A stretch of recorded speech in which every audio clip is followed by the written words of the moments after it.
Hey, and welcome back to the channel.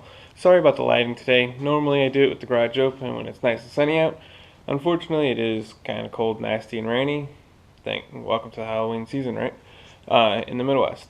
So today what I'm going to show is how to do bloody handprints and drag marks if you wanted to do writing like help and stuff like that on a car. How you can do it for the Halloween season and still be able to keep your paint nice and okay under it without any kind of repercussions. So easiest thing to do is get yourself a can of Plastidip, get the red color, that way it obviously looks like blood. So what I do is I spray it into a container that can easily cover your hand, and I'll show you what it's going to look like in just a second.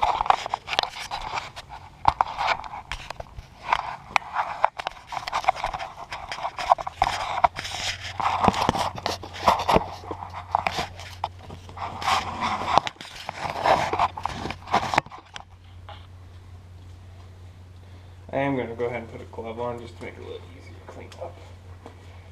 This is on my Mustang hood. Now, you could do it just on your car right outside. I just do recommend that you make sure you have a good coat of wax under it.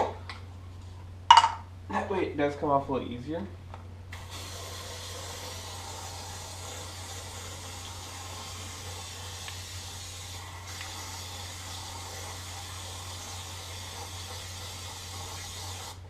So as you can see, I've just got it sprayed in there, and then all I do, kind of get your hand covered in it, and then you can just put your hand on it, or if you wanted to make like a drag mark. And then the beauty with Plastidip is it is a matte color, so when it dries, it'll dry and look kind of like it's actual blood, because as most people know, blood is a dark red, it's not a bright red, so you can't just use regular paint, regular spray paint or anything like that, because it'll stay bright.